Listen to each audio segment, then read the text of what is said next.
देखने वाले हैं। तो कहानी की शुरुआत में सोनू नाम के एक बच्चे को दिखाते हैं। सोनू की मॉम एक ब्यूटिशियन है, वो शादी वगैरह में दुल्हन का मेकअप करने के लिए जाया करती है, तो सोनू भी उनके साथ जाया करता है और चुपचाप अपनी माँ को मेकअप करते हुए देखता है। वो उनकी टेक्निक्स भी सीखता है। सोनू की माँ की विश होती है कि काश मुझे बेटा ना होकर एक बेटी हुई होती, इसलिए वो कभी कभार सोनू को लड़कियों की तरह तैयार करके उसकी फोटोज निकलवाती है। इसके बाद स्टोरी कुछ सालों के बाद होती है शिफ्ट। सोनू की माँ ने कई साल पहले ही उसके लिए ब्यूटी पार्लर खुलवा लिया था। मेन मार्केट में अपनी ब्यूटी पार्लर देखकर सोनू बड़ा खुश होता है। वक्त के साथ सोनू ने उस ब्यूटी पार्लर को अपग्रेड किया। रिसेप्शनिस्ट और एक दो वर्कर भी उसने हायर कर लिए थे। कुल मिलाकर सोनू दिन दोगुनी रात चौगुनी तरक्की कर रहा था। मगर सोनू की तरक्की से मर्द समाज के लोग नाखुश थे। एक रात मर्द समाज शराब की बैठक लगाते हैं। वहाँ कोई कहता है कि मेरा तो मन करता है कि मैं सोनू को जान से मार दूं, तो कोई कहता है नहीं नहीं, उसके पार्लर को ही आग लगा देते हैं। तब एक आदमी कहता है कि इससे कुछ नहीं होगा, इंश्योरेंस का पैसा मिल जाएगा उसको। दोस्तों अभी हमें ये समझ नहीं आता कि आखिर ये लोग सोनू से इतना चिढ़े हुए क्यों हैं। सिक्योरिटी गार्ड कहता है कि मैं तो तंग आ गया हूँ, सोनू से मेरी तनख्वाह का आधा पैसा तो मेरी बीवी पार्लर में उड़ा देती है।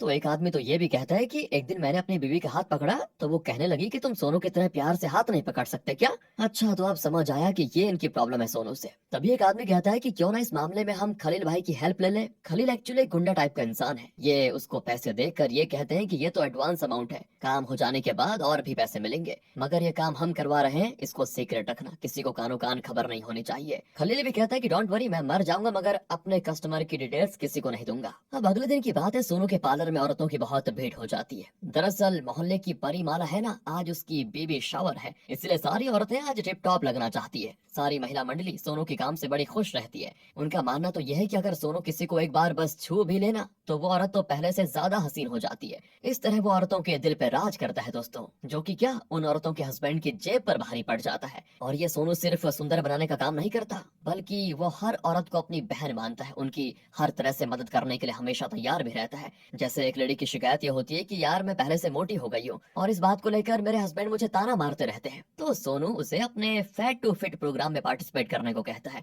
मगर वो लेडी कहती है मुझे एक्सरसाइज और डाइटिंग वगैरह करने में बड़ी दिक्कत होती है, वो तो नहीं होगा मुझसे। तब सोनू कहता है कोई नहीं, आप खाना तो अच्छा बना लेती है ना। तो वो कहती है हाँ, तो फिर क्या, डेली टेस्टी टेस्टी खाना बनाओ और अपने हस्बैंड को खिलाओ। 2 महीने में खिला खिला कर उसको भैंस कर दो, फिर उसके साथ जब आप निकलोगी तो सब कहेंगे कि आप पतली हो गई हैं और आपके पति मोटे। वाह दोस्तों, क्या ट्रिक थी इसकी। इसके बाद एक ज्योति नाम की लड़की की प्रॉब्लम ये होती है कि उसके पति का ऑयल बिजनेस ठप चल रहा है, इसीलिए वो पैसों की तंगी की वजह से सिर्फ आईब्रो बनाने को कहती है। सोनू कहता है कि बहन आप इस बार सिर्फ आईब्रो क्यों बनवा रही है, माना आपके हस्बैंड का बिजनेस नहीं चल रहा, मगर इसका ये मतलब नहीं कि आप अपने ब्यूटी से कॉम्प्रोमाइज करो। हाँ, आपको तो हाइड्रा फेशियल करवाना चाहिए। और रही बात बिजनेस की, तो आप अपने हस्बैंड से कहो कि अपने ऑयल की पैकेजिंग में मेरी फोटो लगाए और एक बढ़िया सी टैगलाइन भी लिखवाइए कि इस ऑयल को खाने से आप ठीक वैसे ही खूबसूरत हो जाएंगी जैसे सोनू के पार्लर जाने से होती है। फिर देखो कैसे ऑयल की बिक्री रफ्तार पकड़ लेती है। अरे ज्योति दीदी, आपका भाई किसी मॉडल से कम है क्या। मगर ज्योति कहती है इस काम में कम से कम 2 लाख का खर्चा तो होगा, मगर वो भी हमारे पास नहीं है।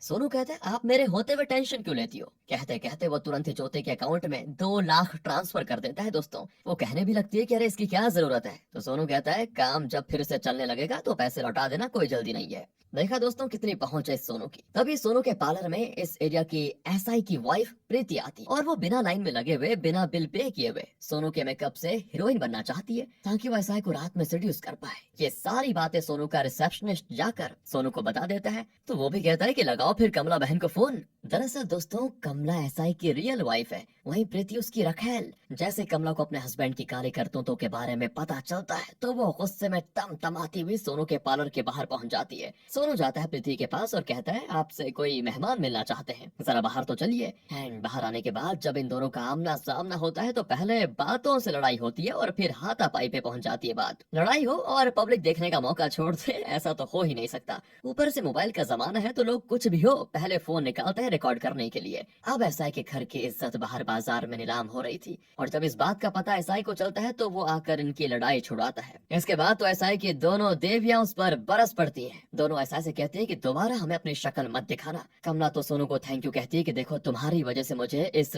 दुष्ट आदमी की असलियत पता चली। अब जब एसआई को पता चलता है कि मेरी पोल खोलने के पीछे इस सोनू का हाथ है तो वो गुस्से में उसे मारने के लिए आगे बढ़ता है, मगर सोनू के सामने उसकी बहन फोन लाकर खड़ी हो जाती है कि हाथ उठाकर तो दिखाओ फिर बताते हम। ये देखकर एसआई पीछे हट जाता है। अब हमें कैदी नाम के एक डाई हार्ड चिरंजीवी फैन को दिखाया जाता है जो कि अपने बेटे रुस्तम के लिए लड़की देख रहा होता है, मगर जितनी भी लड़कियां दिखाई जाती हैं वो सभी को रिजेक्ट कर रहा होता है। इससे मैच मेकर परेशान हो जाता है और कहता है कि देखिए भाई साहब, मैंने आपको काली गोरी लंबी चौड़ी पतली सब दिखा दी है, मगर आपको एक भी पसंद नहीं आई। आखिर आप किस तरह की लड़की ढूंढ रहे हो? तब खैरी कहता है कि मैं एक चिरंजीवी फैन हूँ, मेरा नाम, मेरी वाइफ का नाम, यहाँ तक कि मेरे बेटे का नाम भी चिरंजीवी की फिल्म के ऊपर ही है, तो मेरी इकलौती बहू भी दिखने में चिरंजीवी की फिल्म की हीरोइन से कम तो नहीं होनी चाहिए। ये सुनकर मैच मेकर कहता है कि इस तरह तो आपका बेटा कुंवारा ही रह जाएगा। इसके बाद रुस्तम को दिखाया जाता है जो कि अपने बुचर खाने में है। उसका बकरियों के मीट को बेचने का बिजनेस होता है। एक आदमी को पकड़कर रुस्तम के सामने पेश किया जाता है क्योंकि उसने रुस्तम के डैड की मार्केट में बेइज्जती कर दी थी। तो रुस्तम कहता है कि मेरे डैड चिरंजीवी के फैन है और मैं अपने डैड का, कोई मुझे कुछ कह दे तो मैं एक बार बर्दाश्त भी कर लूं, लेकिन मेरे डैड को कुछ कह दिया तो मुझसे बर्दाश्त नहीं होता।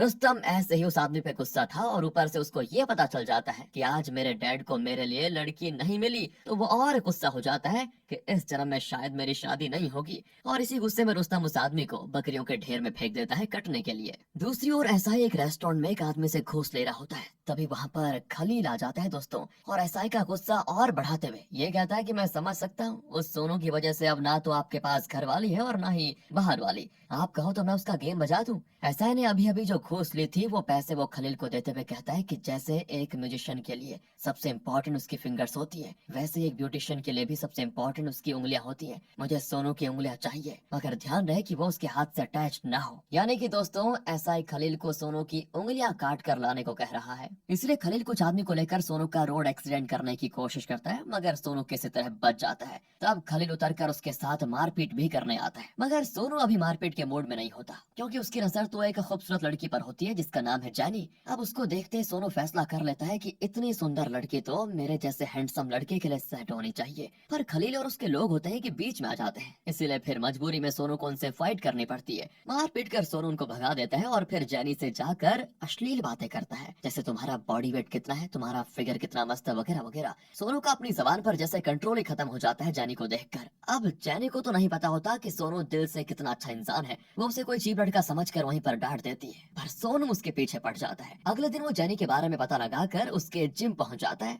और वहाँ वो उसको फाइट करते हुए देखकर और भी ज्यादा इम्प्रेस हो जाता है। फिर वो जैनी से कहता है कि मुझे भी इस जिम में आपसे ट्रेंड होना है। वो कहती है तुम चाह कर भी यहाँ पर ट्रेनिंग नहीं ले सकते क्योंकि ये एक फीमेल जिम है, बॉयज नॉट अलाउड। और तब सोनू जिम के ओनर से कहता है कि दीदी कुछ करो ना।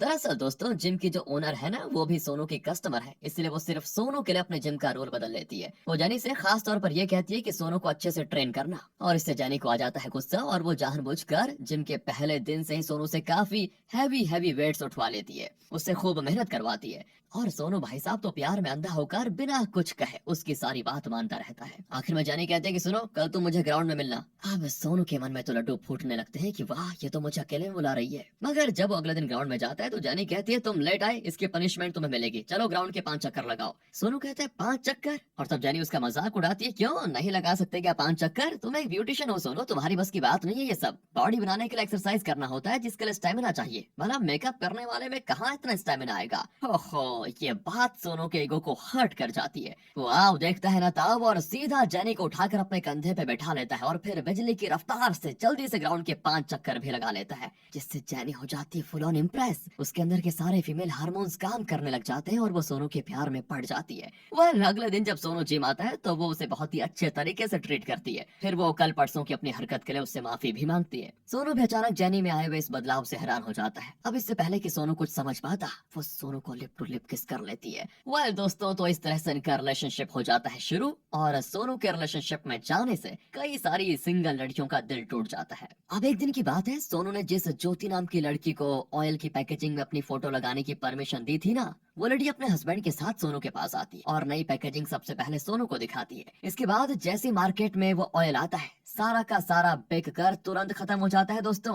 अब एक दिन सोनू जैनी को अपने हाथों से साड़ी पहनाकर मेकअप भी करके उसको अपने अंकल से मिलाने लेकर जाता है, और जैनी सोनू के अंकल से मिलकर शॉक्ड क्योंकि सोनू के अंकल मुस्लिम होते हैं। दरअसल बचपन में उन्होंने ही सोनू की माँ की बहुत मदद की थी। सोनू की मॉम की मौत के बाद उन्होंने सोनू को संभाला था और इसीलिए सोनू हर चीज में उनकी इजाजत ले लिया करता है। अंकल को भी सोनू की पसंद दुल्हन बहुत पसंद आ जाती है। सोनू के अंकल एक साड़ी की शॉप चलाते हैं वैसे, साथ ही वो गिफ्ट के तौर पर जेनी को साड़ी देते हैं। लेकिन जब सोनू और जेनी यहाँ से जाने लगते हैं ना, तो इन दोनों को साथ में ऐसा ही देख लेता है। अब वो पास आकर जेनी के बारे में उल्टा पुल्टा बोलने लगता है कि ये नई वाली है क्या, इसका फिगर तो काफी मस्त है, मेरी शादी की लंका लगाकर तुम ऐश कर रहे हो, वाह, मेरी वाइफ ने तो डिवोर्स फाइल कर दिया है तुम्हारी वजह से। तब सोनू कहता है कि बकवास मत कीजिए सर, आपको आपके किए की सजा मिल रही है। अगर आप अपनी वाइफ के साथ लॉयल रहते तो आपकी भी शादी सही चल रही होती। ऊपर से आपकी महबूबा ने मेरे पार्लर में आकर धमकी भी दी थी कि अगर हम उनको फ्री में सर्विस नहीं देंगे तो वो अपने एसआई पार्टनर से कहकर हमारी वाट लगा देगी। तो हम क्या करते? तब भी एसआई नहीं मानता और कहता है कि देखो तुम्हारी वजह से मेरे में बहुत ही गुस्सा भरा हुआ है,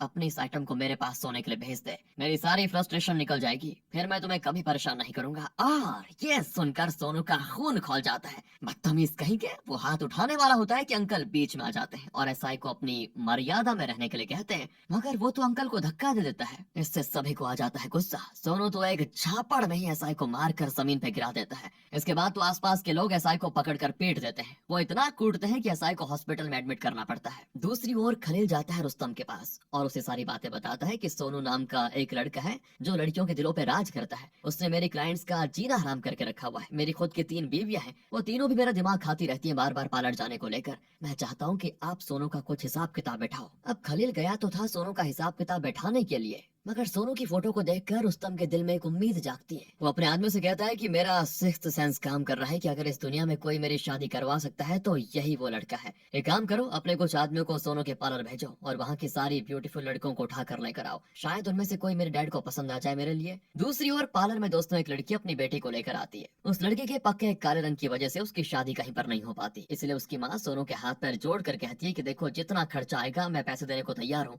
मगर मेरी बेटी को श्रीदेवी की तरह सुंदर बना दीजिए। सोनू कहता है कि देखिए 19-20 का फर्क करते हैं हम अपने मेकअप से, मगर आप तो आसमान जमीन का फर्क करने को कह रही है। नहीं नहीं, मुझसे तो नहीं हो पाएगा। मगर वो लेडी बहुत ही रिक्वेस्ट करती है तो सोनू मान जाता है और काफी देर अपने चैम्बर में उस लड़की के मुंह पे पता नहीं क्या क्या चीजें लगाता है। फिर वो बाहर आता है तो देखता है रुस्तम के गुंडे वर्कर्स के साथ मारपीट कर रहे हैं और लड़कियों को अपने साथ जबरदस्ती ले जाने की कोशिश कर रहे हैं। ये देखकर सोनू फिर शुरू हो जाता है और रुस्तम के सारे गुंडों की बढ़िया धुलाई करता है। तब एक गुंडा कॉल करके रुस्तम को सारी बातें बताता है कि हम आए तो थे आपके लिए लड़की उठाने, मगर लगता है कि हमें लेने के लिए आपको अब खुद आना पड़ेगा। रुस्तम भी सोनू के पार्लर में गुस्से में घुसता है और अचानक वो उसी लड़की से टकरा जाता है जिसके मुंह पे लिपापोती करके अभी अभी सोनू ने उसको श्रीदेवी की तरह बनाया सुंदर। उसका नाम भी था सुंदरी। सुंदरी को देखकर रुस्तम को पहली नजर में पहला प्यार हो जाता है। सुंदरी फिर अपने घर चली जाती है जहाँ उसे आज एक लड़के वाले देखने के लिए आए होते हैं। वो फोटो में तो सुंदरी को बिल्कुल काली देख कर आए थे, मगर यहाँ तो वो किसी अप्सरा से कम नहीं लग रही। यहाँ तक कि मैच मेकर खुद हैरान था कि इनकी बेटी अचानक इतनी सुंदर कैसे हो गई।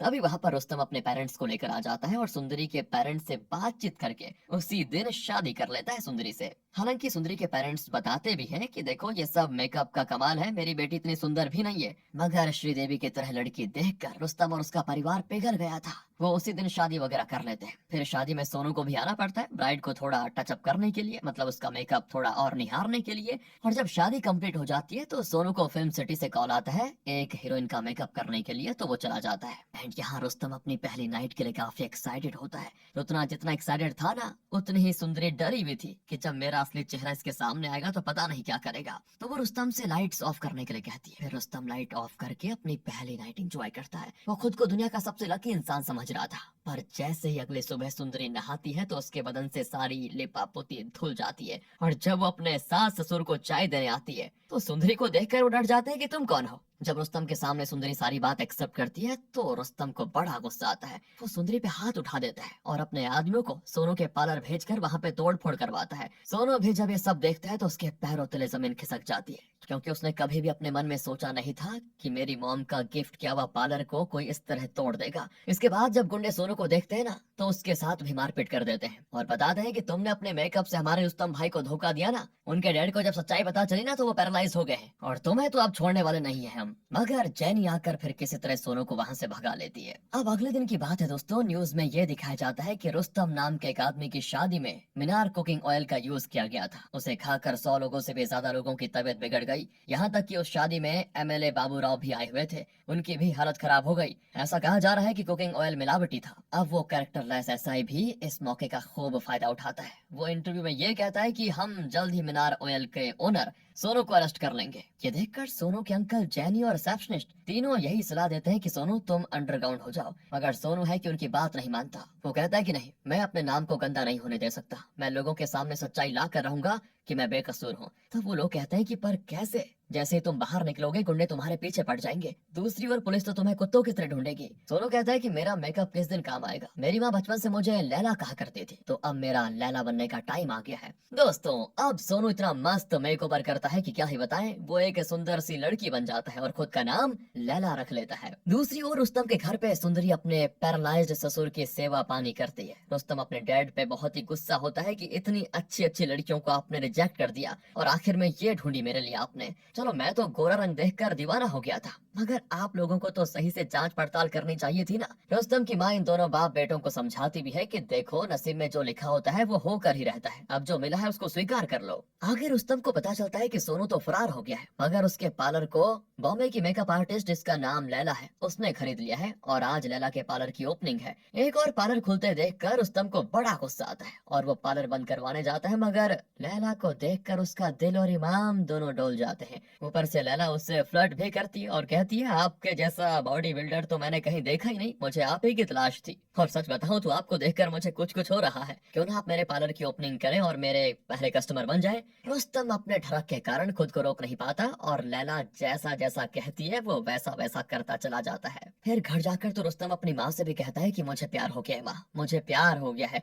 अब ये सुनते उसकी माँ तो चाकू लेकर दौड़ती है उसके पीछे और साथ ही कहती है कि एक शादी तो करके तूने अपने डैड को पैरालाइज कर दिया, खबरदार अगर दूसरी शादी का नाम भी लिया तो। तब रुस्तम को अपनी माँ के गुस्से से बचने के लिए अपने बेडरूम में जाकर छिपना पड़ता है और तब सुंदरी बाहर आती है और अपनी सासू माँ से कहती है, देखिए ऐसा मत कीजिए, आप अपने बेटे को उदास देखकर खुश थोड़ी रह पाएंगी। अगर उन्हें किसी से प्यार हुआ है और वो शादी करना चाहते हैं तो उनकी खुशी के लिए एक बार आप लड़की से मिल लीजिए। दूसरी ओर दोस्तों, सोनू की जो लॉयल कस्टमर्स थी ना, वो बिना मेकअप के भूतनी बन जाती है, मगर वो लैला से मेकअप करवाने नहीं जाती क्योंकि वो सोचती है कि लैला कोई ऐसा नॉर्मल मेकअप करती होगी। वो आपस में बातें करती है कि बताओ, सोनू ने ज्योति की मदद की और जब सोनू पे मुसीबत आई तो पता नहीं ज्योति कहाँ छिपी बैठी है। वो सामने आकर सच क्यों नहीं बता देती कि वो तेल की कंपनी सोनू की नहीं बल्कि ज्योति के पति नागराज की है। तब इन लेडीज के फोन पे दोस्तों एक मैसेज आता है कि सोनू से मिलना है तो इस जगह पे आ जाओ। फिर अगली रात लैला उन औरतों के साथ कहीं सुनसान इलाके में प्राइवेट मीटिंग करती है और अपनी हकीकत बता देती है कि मैं ही सोनू हूँ, आप सभी पार्लर आ सकती हैं। इतने दिनों के बाद इन्हें जब लैला की सच्चाई पता चलती है तो वो खुश हो जाती है, साथ ही उनको सोनू की फिक्र भी होती है।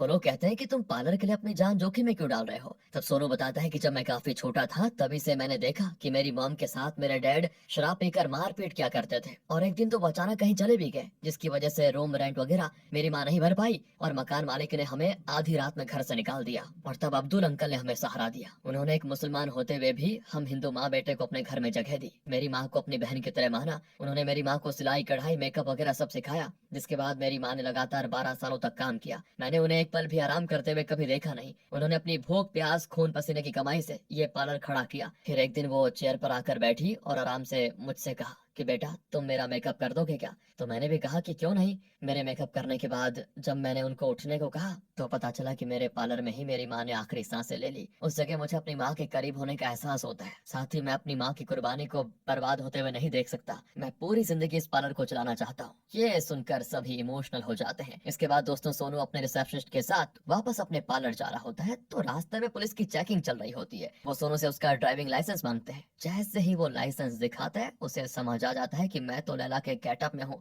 और लाइसेंस तो मेरे पास सोनू की है, इससे अच्छा कुछ पैसे देकर ही काम निपटा लेती हूँ। मगर पुलिस वाला ऑफेंड हो जाता है और एसआई को बता देता है कि ये लेडी मुझे घूस देने की कोशिश कर रही है। लेकिन दोस्तों लैला के हुस्न को देखकर ये ठरकी एसआई उसे अपनी कार में बिठाता है और उसके साथ चिकनी चुपड़ी बातें करके उसको सेट करना चाहता है। अब लैला जैसे कार से उतरती है ना तो सामने रुस्तम को देखकर घबरा जाती है। तब रिसेप्शनिस्ट बताता है कि मैंने इन्हें कॉल करके बुलाया है। अब तक लैला तो एसआई के साथ हंस हंस कर बातें कर रही थी ताकि उसकी चोरी ना पकड़ी जाए, मगर वो रुस्तम के सामने रोने लगती है ये कहते हुए कि मैं अपना लाइसेंस लाना भूल गई थी तो इस नीच एसआई ने मेरा फायदा उठाने की कोशिश की। और इसके बाद क्या था, दोनों एसआई और रुस्तम आपस में झगड़ने लगते हैं। फिर रुस्तम लैला को उसके पार्लर तक सही सलामत पहुंचा देता है और कहता है कल मेरा बर्थडे है, आपका इंतजार रहेगा मुझे। बर्थडे में दोस्तों रुस्तम की माँ लैला को छू कर भी चेक करती है कि कहीं इसकी गोरी त्वचा भी मेकअप का कमाल तो नहीं, मगर लैला तो सच में गोरी है। ये देखकर वो रिश्ता प्रूव कर लेती है। रुस्तम लैला के साथ डांस डांस वगैरह करके बहुत ही अच्छे से अपना बर्थडे सेलिब्रेट करता है। हालांकि सुंदरी को तो जलन होनी थी,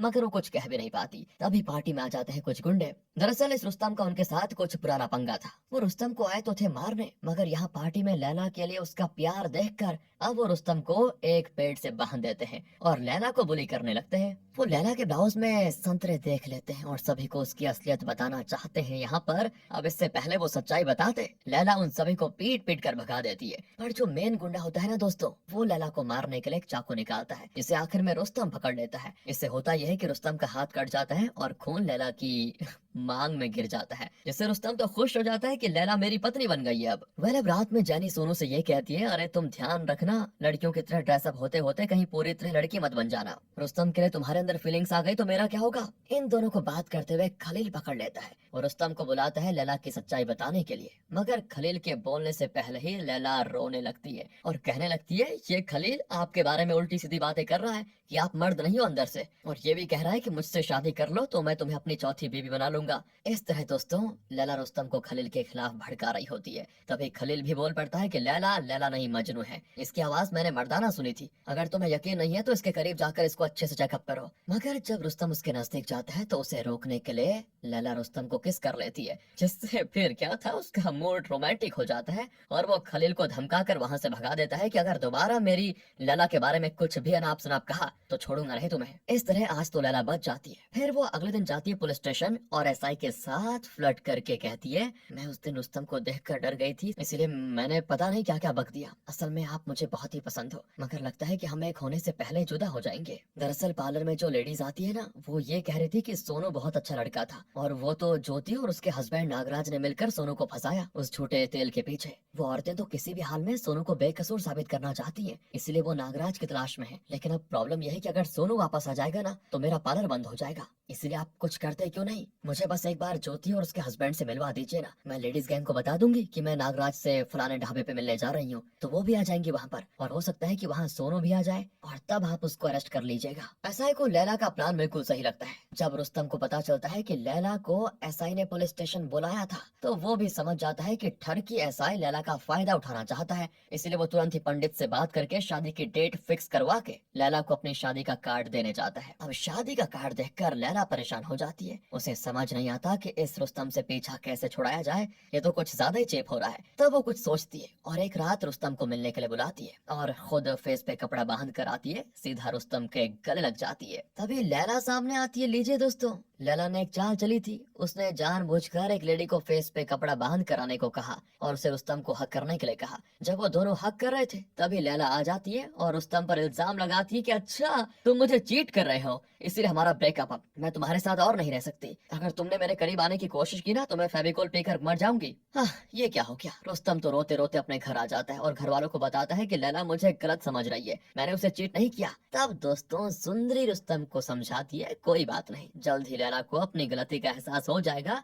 और वो आपको अपना लेगी। अब क्या है कि रुस्तम बारिश में भीग चुका था तो उसको संभालते हुए सुंदरी उसके बाल भी सुखा देती है, जिससे माहौल बन जाता है और ये दोनों इंटीमेट भी हो जाते हैं। मगर अगली रात दीवानों की तरह फिर से लैला के पार्लर में चला जाता है ये रोमियो रुस्तम। वो तो अपनी छाती पर लैला का टैटू बनवा चुका था। वो कहता है, संडे को हमारी शादी है, प्लीज मान जाओ। मगर लैला नहीं सुनती। ऊपर से वो ये भी कहती है कि मैं तो मूव ऑन कर चुकी हूँ, अगर एसआई साहब नहीं होते तो पता नहीं मैं कैसे मूव ऑन करती, मैं तो डिप्रेशन में ही चले जाती। वो तो अच्छा हुआ एसआई साहब आ गए। रुस्तम को अब एसआई से जलन होने लग जाती है कि ये बीच में क्यों आ रहा है। अब सीन शिफ्ट होता है अगली रात ढाबे पे। लैला नागराज से मिलती है ढाबे पे। इस दौरान एसआई और उसके लोग चारों ओर फैले हुए होते हैं, मगर तभी बस से औरतें आ जाती हैं। एसआई तो सोनू के आने का इंतजार कर रहा था। इतना ही नहीं, महिला मंडली नागराज को और कोई फिर लैला को अगवा कर लेता है, जिससे अब एसआई परेशान हो जाता है कि क्या करे। बाद में पता चलता है कि रुस्तम ने लैला को बेहोश करके अगवा किया था ताकि शादी कर पाए वो उससे। पंडित जी कहते हैं कि मुहूर्त निकला जा रहा है, दुल्हन को होश में लाइए। तब रुस्तम कहता है, नहीं पंडित जी, ये उठ जाएगी तो तमाशा खड़ा कर देगी, हमें इसकी बेहोशी में ही शादी और सुहागरात सब करना होगा, इसको कल होश में लेकर आएंगे हम। मगर जैसे ही रुस्तम लैला से शादी करने लगता है वहाँ एसआई आकर बवाल खड़ा कर देता है, जिससे क्या था, लैला भी होश में आ जाती है और देखती है कि ये दोनों तो मुझे पाने के लिए पागल हुए जा रहे हैं। वो लैला को अपनी ओर खींचने लगते हैं और इसी खींचातानी में लैला की विग उतर कर एक खंभे पे लटक जाती है। लैला इन दोनों की नजरों से बचते हुए किसी तरह अपना विग समेटने की कोशिश करती है, मगर खलील आकर इन दोनों का ध्यान लैला पे दिला देता है। आखिर में लैला विग तो हासिल कर लेती है उछल कर, पर उसके एक संतरे गिर जाते हैं। जिसे एसआई अपने पैरों तले कुचल डालता है। अब लैला समझ जाती है कि मैं तो गई काम से। फिर क्या था दोस्तों, एसआई गुस्सा करना शुरू करता है कि मैंने अपने दोस्तों रिश्तेदारों को तुम्हारी फोटो दिखा दी थी, मैं तो तुमसे डेस्टिनेशन वेडिंग करना चाहता था। वहीं रुस्तम को तो हार्ट अटैक आते आते रह जाता है। वो कहता है कि मैंने तुम्हारा क्या बिगाड़ा था भाई, जो तुम हर बार मेरे साथ इतना खतरनाक प्रैंक कर रहे हो, मेरी जान लेकर रहोगे क्या। तब लैला यानी सोनू उसको समझाता है कि आप तो मेरे प्लान में कभी थे ही नहीं, मैं कभी भी आपका बुरा नहीं करना चाहता था, मगर किस्मत ने आपको बलि का बकरा बना दिया, इसके लिए मैं आपसे माफी मांगता हूँ। रुस्तम अपने घर जाकर अपना गला काट कर अब मर जाना चाहता है, मगर सुंदरी चाकू को अपने हाथों से पकड़ लेती है और रुस्तम को समझाती है, आप चिंता क्यों करते हैं जी, आप बहुत ही हैंडसम हैं, आपको लैला से भी कई गुना ज्यादा खूबसूरत लड़की मिल जाएगी। तभी सुंदरी को वोमिटिंग होने लगती है, जिससे उसके घर वाले समझ जाते हैं कि सुंदरी रुस्तम के बच्चे की माँ बनने वाली है। तब सुंदरी की सास रुस्तम को समझाती है कि भले ही सुंदरी दिखने में तुम्हारे हिसाब से अच्छी नहीं है, मगर ये बहुत ही चरित्रवान है, इसका स्वभाव बहुत ही अच्छा है, इसने तुम्हारे पिता की कितनी सेवा की पता है, पूरे घर को कितने अच्छे से मैनेज करके रखा हुआ है पता है, और तुम हो कि गोरी चमड़ी के पीछे पड़े हुए हो पागल, तुम्हें सुंदरी से ज्यादा और कोई प्यार नहीं कर सकती। इसीलिए मैं तो यही कहूंगी कि तुम दिमाग से दूसरी शादी का ख्याल ही उतार दो और सुंदरी को अपना लो, जिसके लिए रुस्तम भी आखिर में राजी हो जाता है दोस्तों। और अब रुस्तम और सुंदरी का मामला तो सेट हो गया है, मगर एसआई ने सोनू को अरेस्ट कर लिया है। बात कोर्ट तक पहुंच जाती है, जहां सोनू सारी सच्चाई कोर्ट में बताता है, मगर बिना पुख्ता सबूत के। जज उसकी बात मानने को तैयार नहीं होते और तब ज्योति सामने आती है और सारी बात बताती है कि मुझे नहीं पता था कि मेरे हस्बैंड मिलावटी तेल बेचते हैं। जब उनका काम सही नहीं चल रहा था तब मैंने सोनू से मदद मांगी थी और उसकी इस मदद का मेरे पति ने ये सिला दिया, बताओ, उससे ही फंसा दिया। ऊपर से जब मैंने सच्चाई बताने की कोशिश की तो मेरे पति ने मेरे साथ मारपीट किया और मुझे चुप रहने पे मजबूर कर दिया। ज्योति के साथ साथ जितनी भी महिला मंडली है ना, वो कोर्ट में गुहार लगाती है कि हमारा सोनू बेगुनाह है। वहीं जितने भी पुरुष दल होते हैं वो कहते हैं कि सोनू ही कसूरवार है। अब जज को कुछ समझ नहीं आता, तब एक लॉयर उठकर खड़ा होता है और कहता है, मैं हूँ एसआई का पुराना दुश्मन। दरअसल कई महीनों पहले इन्होंने मेरे साथ एक लाइव न्यूज चैनल पे मारपीट किया था, क्योंकि मैं इनके खिलाफ बातें बोल रहा था, इसीलिए उस वक्त मेरे पास कोई सबूत नहीं थे, इसलिए मैं चुप हो गया और फिर मैंने अपनी जिंदगी का मिशन ही बना दिया एसआई की करतूतों को बाहर निकालने के लिए। इसलिए मैंने एसआई की तरह इनका पीछा किया और इनकी काली करतूतों को हिडन कैमरा में रिकॉर्ड किया। और जब वो वीडियो कोर्ट में पहले होती है तो सारी बातें सामने आ जाती हैं। कैसे एसआई रेस्टोरेंट में घूस ले रहा था, फिर उसने खलील से कहा कि मुझे सोनू की कटी हुई उंगलियां चाहिए, ये भी। फिर उसने सोनू की गर्लफ्रेंड के साथ जब छेड़छाड़ की और लोगों ने उसे कूट कर हॉस्पिटल पहुंचा दिया, तब भी एसआई बड़बड़ाता रहा। दोस्तों इस वीडियो का अगली पार्ट 2 में मिलेगा।